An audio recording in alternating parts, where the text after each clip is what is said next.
August 31st, 1944. Somewhere east of the Moselle River, France. Silence. Then the engines died. Major Robert Hayes of the 4th Armored Division sat motionless in the commander escapola of his Sherman T. Ank, watching the fuel gauge needle rest firmly on empty, listening to the mechanical death rattle of what had been the most powerful armored spearhead in military history. Behind him stretched across 60 miles of French countryside 12 divisions of Patton's 3rd Army ground to a halt simultaneously for 100 miles from Normandy beaches 40 miles from the German border. Stopped not by enemy fire but by the tyranny of mathematics, Patton's offensive came to a halt on the 31st of August 1944, as the 3rd Army ran out of fuel near the Moselle River, just outside Metz, a moment German intelligence had been calculating since mid-August. Lieutenant James Morrison, Hayes's driver, stared at the controls in disbelief. "Sir, we just covered for 100 miles in 30 days. We liberated half of France. Now we're sitting ducks because somebody forgot to bring the damn gas." The irony burned hotter than August sun on Sherman armor. They had broken through at Saint-Lô, raced across the Seine, liberated Paris 3 days earlier, smashed through every German defensive position with barely a pause, and now sat immobilized within sight of the Reich. German reconnaissance units, watching from concealed positions near Metz, couldn't believe their fortune.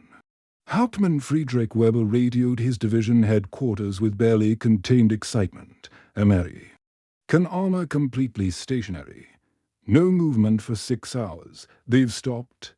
They've actually stopped at Wehrmacht headquarters in East Prussia." The reports triggered celebration. An armor division needed 1,000 tons of supplies daily, and Patton commanded 12 divisions. The mathematics had proven inescapable. General Oberst Alfred Jodl personally briefed Hitler. "The American offensive has culminated exactly as predicted. Physical laws cannot be violated. They have outrun their supply lines by 250 miles. The 3rd Army will remain paralyzed for weeks minimum, perhaps months. We have time to establish winter defensive positions." But what German intelligence couldn't know was that 300 miles to the west American logistics officers were already sketching the most audacious supply operation in military history on a requisitioned chateau wall, an operation so reckless that German military science had never conceived it possible. August 22nd, 1944, Chateau de Montmorency, 15 miles south of Saint-Lô, Normandy. Emergency.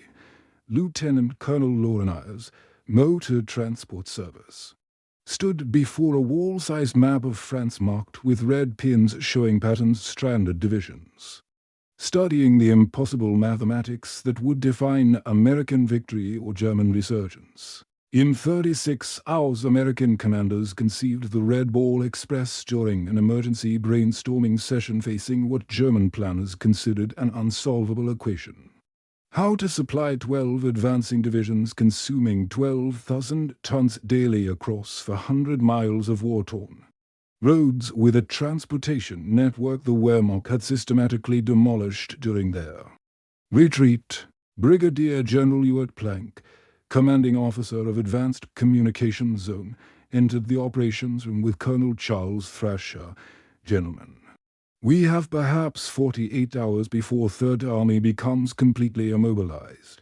The Germans are already regrouping. If Patton can't move, we lose momentum. If we lose momentum, we give them winter to rebuild defensive lines." As what German doctrine considered impossible, scribbled calculations across the map with increasing speed. The GMCCCKW to 0.5-ton truck, the deuce and a half, became the workhorse. And he had access to thousands. "We create a one-way highway system," he announced, pointing to routes from Cherbourg to Chartres. "Every available truck runs in continuous loop, 24 hours daily. No stops except fuel and mechanical failure. We dedicate to parallel roads, one forward loaded, one return empty. Major Gordon Gravel studied the proposal with growing alarm. Sir, that violates every logistics doctrine. No convoy spacing, continuous operations without rest cycles, abandoning blackout discipline, estimating 30% mechanical failure rate. Ives met his objection with American pragmatism. General Planck declared, "Let it never be said that lack of supply stopped Patton when the Germans couldn't. We'll call it Red Ball Express, borrowing the railroad term for priority shipments. The name itself became policy absolute priority. No delays, no exceptions. By August 23rd, authorization came from Supreme Headquarters. And as mobilized resources at speeds German staff officers would have considered fictional. They assembled 23,000 drivers and mechanics, 3/4 of them black soldiers, and more than 6,000 trucks, creating an operation from chaos in 72 hours that Wehrmacht logistics required months to plan. Within 36 hours of conception, the most audacious supply operation in military history existed not as theory, but as columns of trucks already rolling eastward. Drivers who'd been mechanics yesterday now piloting 5-ton loads toward Patton's paralyzed. Spearheads, transforming American industrial capacity into a weapon German military science had never anticipated. August 26, 1944, staging area near Cherbourg, France. 0400 hours, darkness. Corporal James Reynolds of the 3916th Quartermaster Truck Company climbed into the cab of his GMCCCKW, hands gripping the steering wheel that would become his entire world for the next 3 months, knowing what headquarters never officially acknowledged. That 3/4 of all Red Ball Express drivers were African-American soldiers, men who could and drink from white water fountains back home, but were now entrusted with supplying the most important military offensive in American history.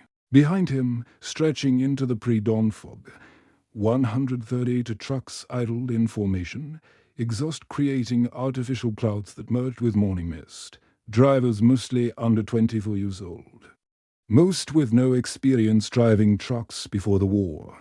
Now commanding 5-ton vehicles loaded with artillery shells bound for Patton's guns 350 miles east. The irony wasn't lost on anyone. Private Marcus Washington, sitting beside Reynolds, voiced what everyone thought. They won't let us eat in their restaurants, won't let us fight alongside them. But they'll damn sure let us drive through enemy territory with their ammunition. Sergeant William Hayes, Convoy commander, walked the line performing final checks, understanding the contradiction intimately. The army assigned black troops almost exclusively to service and supply roles because military leaders believed they lacked the intelligence, courage and skill needed to fight in combat units. Yet here they were, about to operate the most complex logistics system ever attempted under combat conditions. Washington, rector of the 3916th Quartermaster Truck Company, later recalled that they accepted discrimination, were warned not to fraternize with whites for fear problems would rise. But in these pre-dawn hours, racial policy became irrelevant compared to the immediate challenge keeping 6,000 trucks rolling through France without stopping at over 30 hours.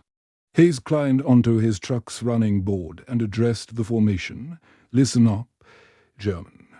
Intelligence says we can't do this. Says logistics don't work this way. Says our supply lines are too long, our methods too wasteful, our operation too chaotic. They're calculating when we'll fail. We're going to prove every calculation wrong."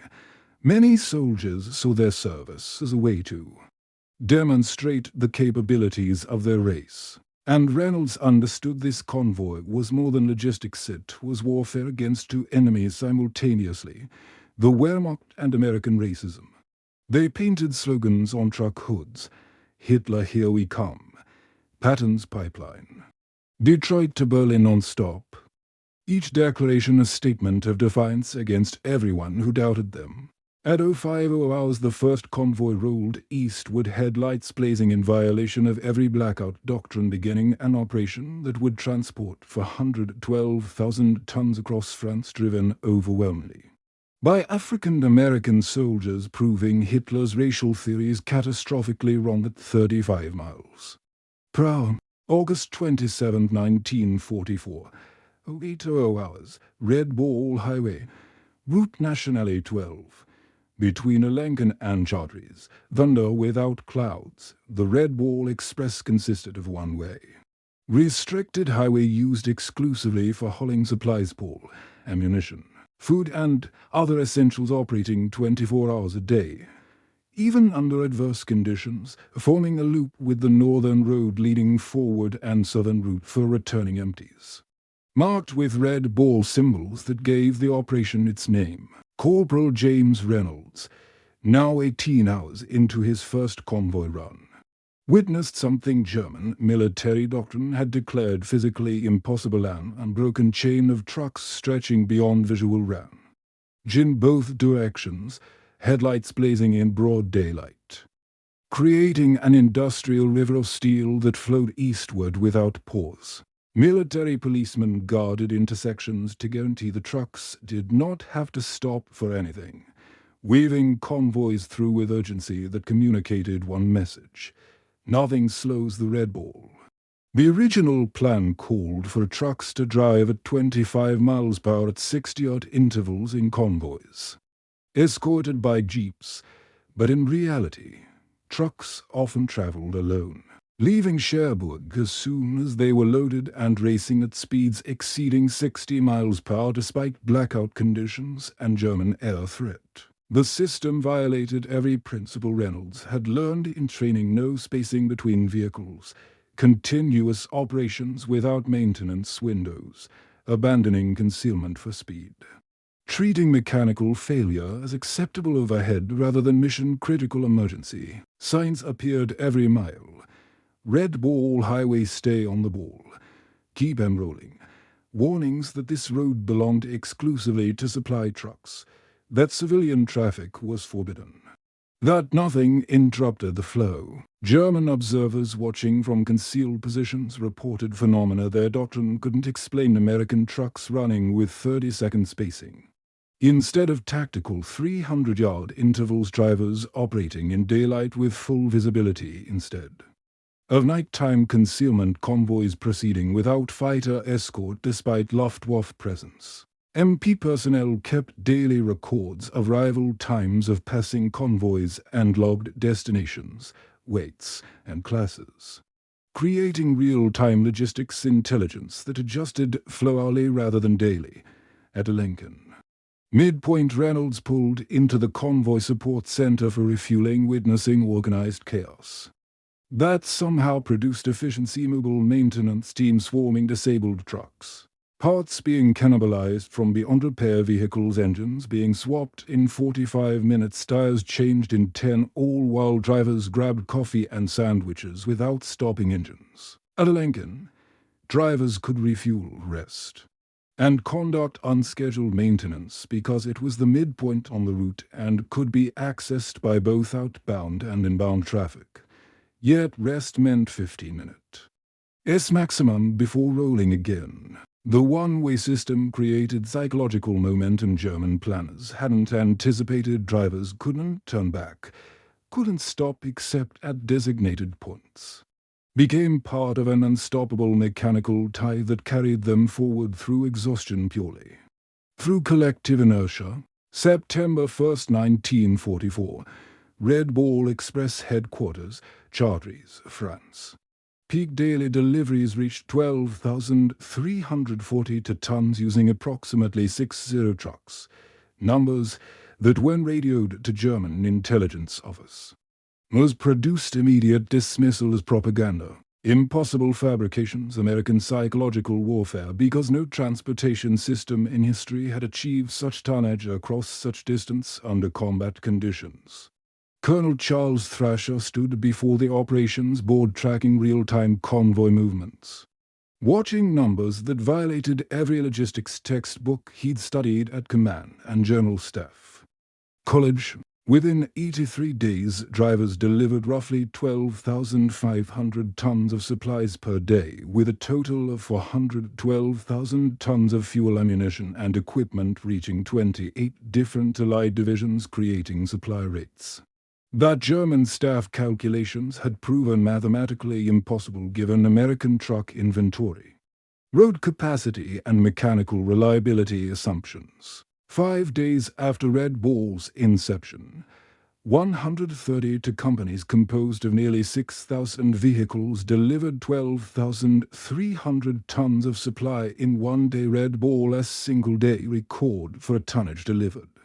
Yet this wasn't peak efficiency, but merely operational rhythm.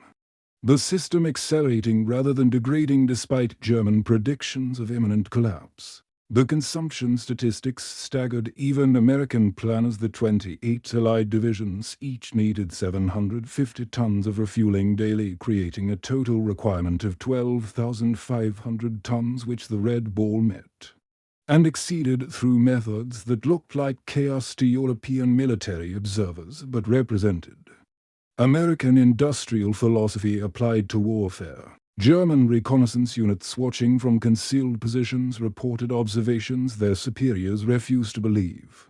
Oberleutnant Hans Dietrich transmitted from Meerchartries on September 3rd, continuous American truck flow for 72 hours without interruption.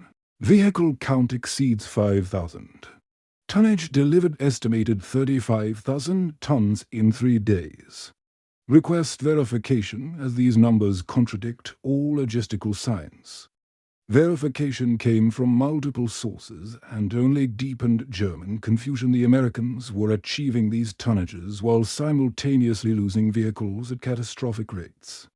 The operation consumed 300,000 gallons of gasoline daily merely to sustain operations, contributing to vehicle deterioration that required 40,000 tire replacements, mechanical attrition that would have paralyzed any German operation yet barely slowed the Red Ball because American doctrine anticipated waste and overwhelmed it with production volume. The mathematics of American abundance defied German calculations based on European resource scarcity, where Wehrmacht logistics conserved every vehicle. Americans discarded trucks with minor damage rather than repair them. Where Germans rationed fuel, Americans burned 300,000 gallons daily just moving fuel. Where Germans meticulously maintained equipment, Americans replaced entire engines in 45 minutes and kept rolling. September 4, 1944. Wehrmacht Army Group B Headquarters, Nancy, France. Disbelief. Oberst Gerd von Schweppenberg intelligence officer spread reconnaissance photographs across Field Marshal Walter Mode L's desk. Images that contradicted every principle of German military science. American truck convoys photographed from 15,000 feet showing unbroken vehicle columns extending 20 kilometers in both directions.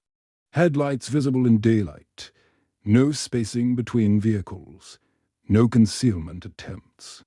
Operating in patterns that German doctrine declared suicidal yet somehow surviving, and accelerating. German ground and air forces remained a constant threat to convoys, with Wehrmacht snipers deployed in urban areas and minefields laid along French roads. Yet American losses remained negligible compared to tonnage delivered, suggesting either extraordinary luck or industrial redundancy beyond German comprehension. Model studied the photographs in silence, then pushed them aside with visible frustration. They're violating every logistics principle simultaneously. No army operates this way. It's chaos masquerading as organization. Von Schweppenberg had prepared detailed analysis showing why the American system should collapse. Sir, our calculations show they're consuming 300,000 gallons of fuel daily just operating their supply trucks, more than 7th Army receives for all purposes. Their mechanical failure rate exceeds 30% daily.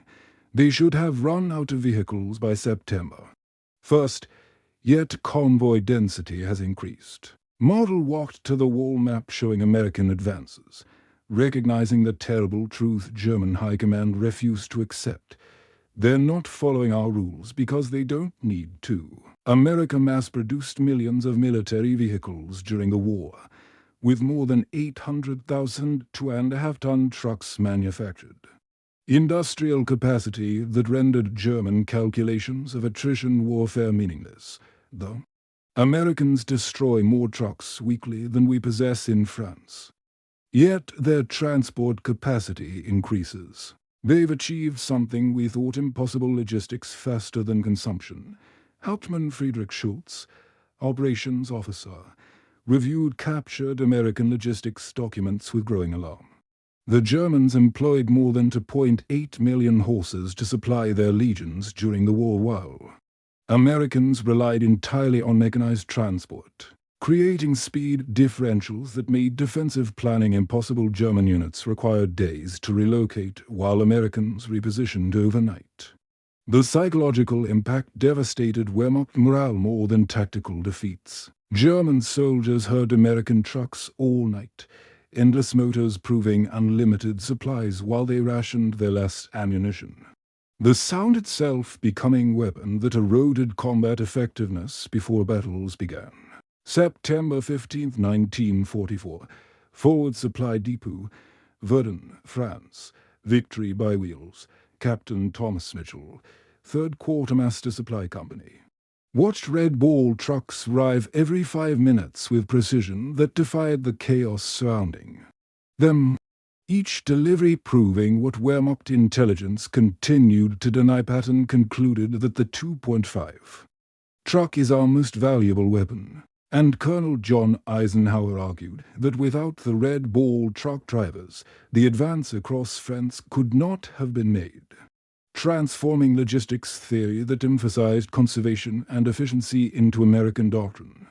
Of overwhelming abundance supplied relentlessly, the trucks themselves became weapons more decisive than artillery. The German army's fatal flaw was logistics even well into the war. The logistics train following German tanks were largely horse-drawn wagons, creating speed differentials that made defensive planning impossible when American mechanized supply matched American mechanized warfare.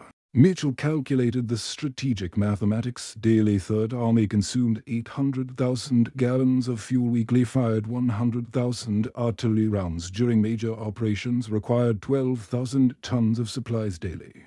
Yet never slowed because Red Ball delivered 12,500 tons daily minimum, creating surplus that enabled operational tempo German forces couldn't match. The Red Ball Express gave the Allies strategic advantage over German infantry divisions overly reliant on rail wagon trains and horses. A typical German division had nearly 10 times as many horses as motor vehicles, limiting blitzkrieg range because German tanks couldn't move far ahead of their horse-drawn supplies. The contrast was devastating.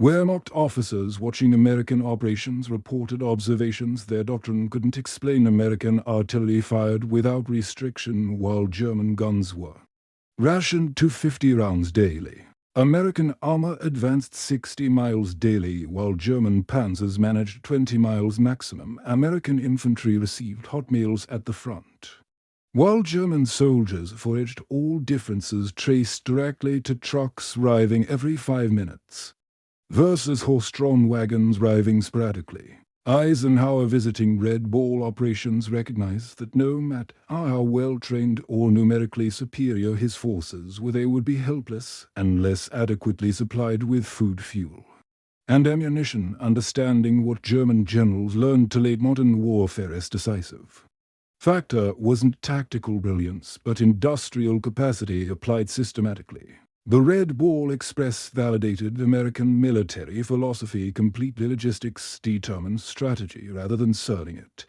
Volume overcomes inefficiency. Mechanical redundancy eliminates vulnerability. Industrial abundance defeats tactical excellence. November 16, 1944. Final Convoy. Red Ball Express. Charteries to Verdun. Engine silence. After 82 days of continuous operations, the Red Ball Express officially terminated, replaced by restored rail line. And new express routes like White Ball Express from Le Havre to Paris. Yet its legacy transformed military logistics forever and forced reconsideration of racial policies that had systematically underestimated African American soldiers. Corporal James Reynolds, completing his final run, understood what official reports couldn't quantify. Time magazine called the Red Ball Express part of the miracle of supply, declaring this miracle was in the American tradition, begotten of a people accustomed to great spaces, transcontinental railways, nationwide trucking chains, endless roads, and millions of automobiles. Industrial philosophy that overwhelmed German military efficiency through sheer volume. The Red Ball succeeded because of the devotion to duty of thousands of African Americans denied full benefits of American citizenship, but committed to doing their part to win the war, proving Hitler's racial theories catastrophically wrong, while exposing contradictions in American democracy itself. The statistics told part of the story. For 112,193 tons delivered, 222 million ton miles, 23,000 drivers, 82 days operation, but numbers couldn't capture the human cost or strategic impact. Scores of black drivers and mechanics were killed or injured by enemy fire, landmines, aerial attack, and accidents. Casualties that received minimal recognition during the war yet represented sacrifice equal to any combat operation. Supreme Commander Eisenhower wrote in October 1944, expressing deep appreciation to drivers and mechanics who kept Red Ball vehicles constantly moving, recognizing they were doing an excellent job.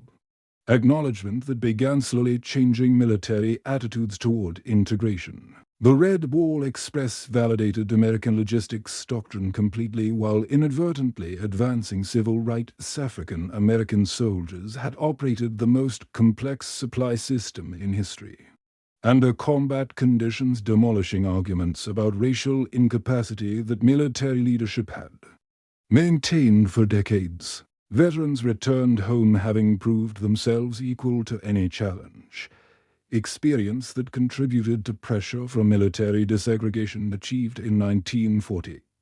The Operation's influence extended beyond military applications. Thousands of Red Ball drivers founded post-war trucking companies, designed interstate highway systems, created modern American logistics industry, applying wartime lessons to civilian commerce and transforming transportation nationwide.